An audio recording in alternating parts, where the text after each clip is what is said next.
In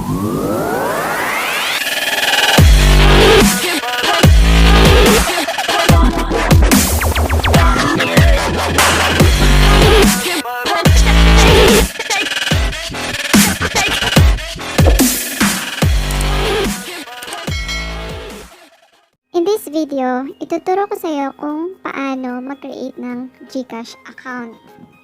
Unang gawin mo lang is open mo yung Play Store kung Android devices user ka or yung App Store kung Apple devices user ka naman.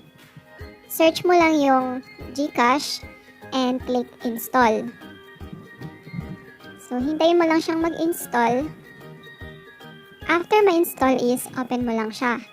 Pagka-install, okay mo lang to and allow mo lang lahat ng permission.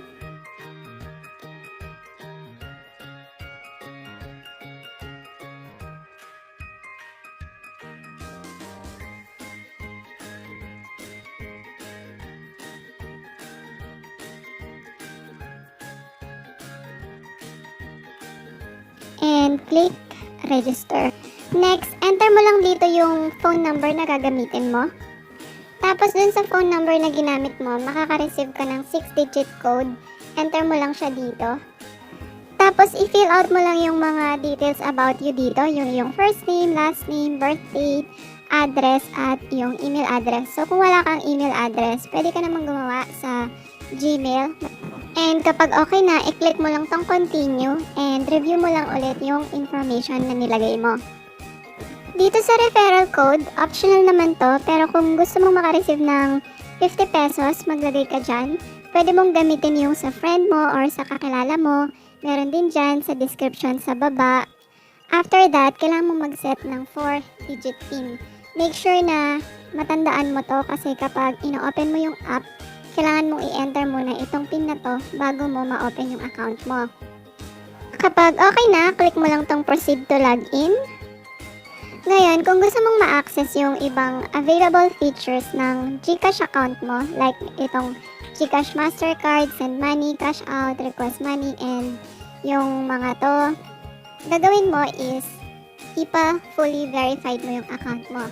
Para gawin yun, punta ka lang dito sa may home screen ng account mo. Click mo tong tatlong line sa may upper left corner. Then click Verify Now. Click mo tong Get Fully Verified. Heto yung mga available ID na pwede mong gamitin. Pili ka lang ng isa dyan, and then click mo siya. Next, picturean mo yung front ID mo. Ganito yung lilitaw kapag hindi malinaw yung pagkakatake mo ng photo ID mo. So, para i-take lang ulit siya, i-click mo lang yung retry. Kapag okay na, heto yung next step na lilitaw. Dito ka na magte-take ng selfie, i-click mo lang yung next. And then, itapat mo lang yung face mo dun sa frame, automatic magi-scan siya.